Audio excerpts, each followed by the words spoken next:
Hello, Sweet Home, Arizona. So let me just get straight to it.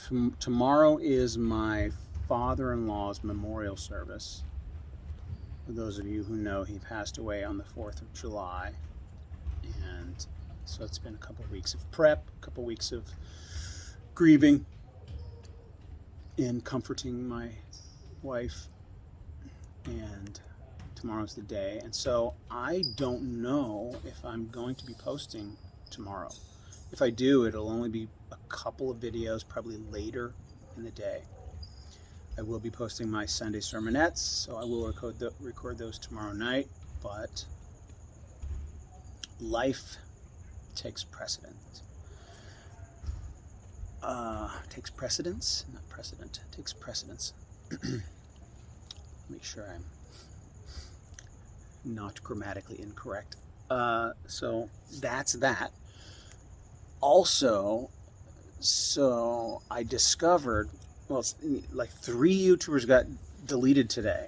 Now, there's still other people up, like people that I'm trying to emulate are still up, but 3 female YouTubers got deleted today, and so it just always makes me super nervous. I'm like, brand new at this. I'm in my 6th week, believe it or not. Right? I'm just totally like the new kid on the block. And now I'm like alone, it feels like, it's like, where'd everybody go? Like now all eyes are going to be on me. How much longer am I going to last? And so, right? It's like this crazy adventure. And I finally got monetized. Oh, okay. So yesterday was another really good day. So I was expecting the numbers to show up similar to my first day. But at the very bottom of like the dashboard, there's a new section that shows known issues, and you click on it, and it's like people have been reporting that the monetization has not been showing up. Like, right, all of a sudden, there's a comment section where a bunch of people are saying, "Hey, my monetization for my 2 best performing songs," or whatever, people that have these different kinds of channels. It's like, go figure, right? Right as they get monetized, they're having issues with giving people money, right? So I may get nothing, right? I may get nothing. Well, I started this with nothing. I get nothing, but so I am going to work on my locals channel and my Patreon. So here's another thing that I didn't know. Oh, I kind of knew, but I guess I didn't put 2 and 2 together. So YouTube kind of has a policy of not promoting other platforms, which makes sense, right? We want you here. Why would you send people elsewhere? And I didn't even think of Patreon as another platform. I always thought of it just as a service to get contributions, kind of like Kickstarter or GoFundMe or something like that. That's kind of how I perceived it. But my consultant, my 6'8" consultant, called me today. He was calling me saying, "Hey, you got a video performing really well. Good job." And I'll talk about that in a second. But we were just talking. He knew that one of the people had been deleted, and I said, "Yeah, this one and that one. I'm going to refrain from saying their names. I need to be extra cautious." He's like, "Really, them too? Was it at the same time?" I'm like, I wasn't looking when it happened, but I went and checked. One of my subscribers mentioned it after I already knew that one of them was gone. Somebody said, this one, and this one, they're all gone. And lo and behold, because I was subscribed to all 3 of them, and one of them had a backup channel. So I had 4 channels that just disappeared from my subscriber feed or whatever, gone.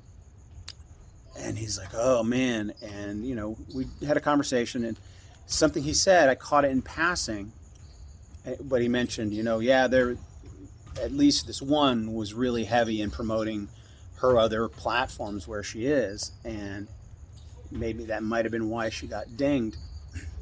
And he listed off some of the platforms, and he mentioned Patreon. I'm like, oh no, I've been putting Patreon in my descriptions. I'm going to take it out of all my descriptions. But it's like, oh, if that's the way to get deleted, then if once I'm on their radar, they could come in and just go, yeah, you've been promoting your Patreon, you're gone. So it's like, oh, so this backup platform for me to, like, if I can't get monetized on YouTube, if I never see any of that money, Patreon's away. And I've got a bunch of people from the video today that went to Patreon and started donating at Patreon. It's like my Patreon contributors like tripled today. I mean, I didn't have many to start with, but I'm up to like 100.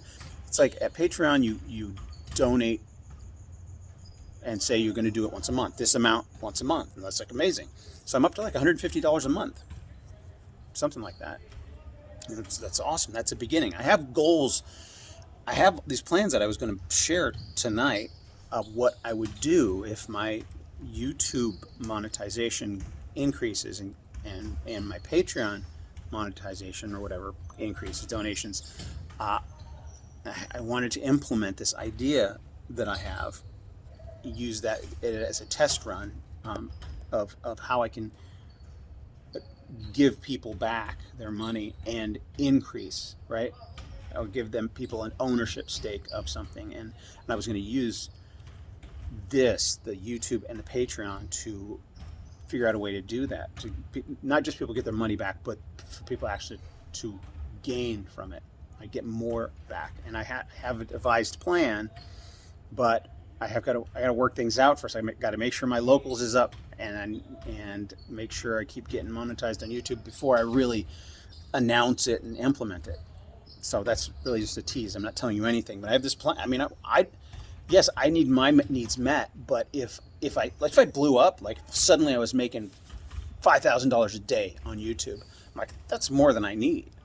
I mean, I could certainly hire people, and I would, but I should also give back, right, to the people who have given, right? And I know people give to receive blessings in heaven, but like, if I can help other people that are donating to me actually profit, right, have ownership stakes. So there are ways to do that. I don't want to go into it right now, but that I have a plan to save the world, right? This is a little part of it. Like, I literally do. It's like, why not try, right? If I am aiming high, there's nothing higher than that. You know, I know it's so cliched to say save the world, but I believe God gave me this this idea, and I've talked about it on one of my channels. Gosh, I'm giving you too many teases, all these teases that are not going to be satisfied.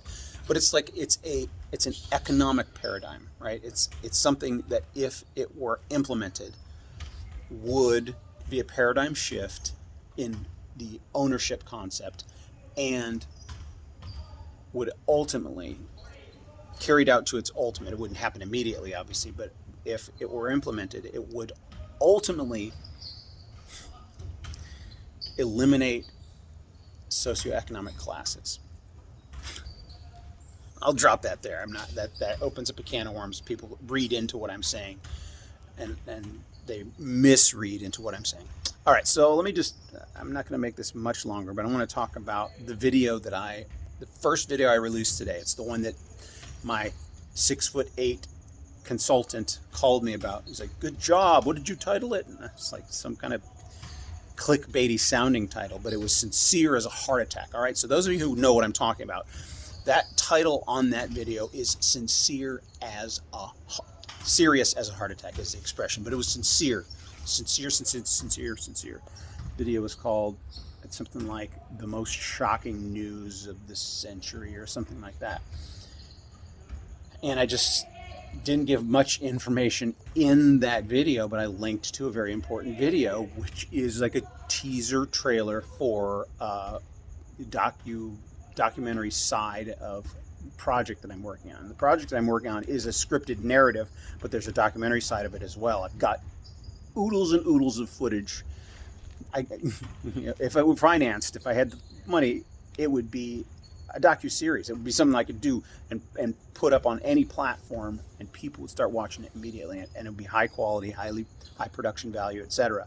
I've got it all in the can, right? I got all the footage. I mean, most of the footage I need in the can, and that 60-second clip is just a glimpse, just a tease glimpse of the mountain of story and footage that I have. Anyway, so the number of comments of people like, what? Where's the video? I can't find the link. And I don't know. People just don't know how to use YouTube, or it just, in some cases, when they clicked, the link didn't come up. And so I went back and I put in a link in made sure the link was in the description. And then I made sure that same link was in the end of the video. You know how at the very end, the next video you can watch, you can click on it. So I put that same video. And then there's also a little card that pops up in the middle of the video. And so I put that link 3 times in that video. So if people can't find it, it's their problem. But then all the people are saying, what? I don't get it. It's clickbait. Clickbait. You're the worst clickbaiter. Clickbait. I'm like, well, if it's clickbait, then it is clickbait in the best possible sense of the word, getting people's attention for something very serious and very important. I get it. People come to my channel and think I'm all about Sweet Home Maricopa, the audit, right? And absolutely, that's the point of the channel. I am focused on the audit. But it's always been a dual motive. I use the term ulterior motive, but it's always been a dual motive. I want to build an audience to direct them to this other extremely important subject matter. And so there's this current one, this current extremely important subject matter that is totally related to this 100-year-old subject matter. I'm telling you, and I said it straightforward in the video this morning, it's like, if you don't think our enemies are after us, I will show you exactly what their intents are. The ultimate outcome of what's going on in our country is total control, which means get rid of the problem people. And that's you and me. We are the problem people for that ideology. Right? That ideology wants total control from the top down. And that is not how God intended it. And whenever that ideology is implemented, millions of people die. So, if you show people the truth of history and how it's been covered up, and you've got a warped perspective of history, people start opening their eyes and realize, oh, that's exactly what's happening right now. History repeats. It happened in World War II. It happened in World War I. You go to the bookstore and there's 2 full aisles of books on World War II, but on World War I, there's like a shelf or 2. People don't understand. We call it World War I and World War II, but over there, it was a continuous war. For some of these countries, it's like, when did the war end? Even now, they're at war. So, all right. So I put that video up. That was like part and parcel of why I even started this channel, getting people's attention. People that are paying attention to something important will look at something else important. And it worked. And I mean, that video, I went to my other channel where that video is posted, and it like skyrocketed. My subscriptions at least doubled, and my views, like, for that video. And then people started, I linked some other videos in the description of that video, and people started educating themselves and looking and figuring it out and going, oh my gosh, I had no idea. So it's a multi-tiered plan here. And kind of secretly, I'm hoping that the people that file complaints about our channels, I'm hoping that the person at YouTube that finally gets assigned to look at these complaints, because that's kind of how it works, they just kind of accumulate and they finally say, all right, look into this mess over here. And I hope it's an Armenian, right? I hope there's an Armenian person working at YouTube that gets assigned to my case, or whatever, all the trumped up complaints against me. And they go, what? Let me look into this guy. He directed them over here to this other video, and they claim it was clickbait, and that was guy's misleading people, and that's the complaint. And then they go look over at this other video, and it's like Armenian genocide. Like, and then I get protected from inside of YouTube. That would be awesome. I don't know. That's just a fantasy scenario, but that, it could happen. God is in control, right? All right, I'm going to leave it there. I love you guys. I always say that, but I really mean it. I just feel the bond. I feel the words I'm saying right now. I hear them in my ears, and then later on, you guys are going to hear them in your ears, and that, like, we're united. Like, you're like, I agree. I really like what you're saying, or I like the way you say it. And it's an honor to me that I have thoughts that register with people. I mean, that's a gift. Thank you, Lord. I mean, it's such an honor that I guess, what the Bible says, that we are vessels, jars of clay, and he gets to pour himself in and through. So I'm gonna stop because I'm crying.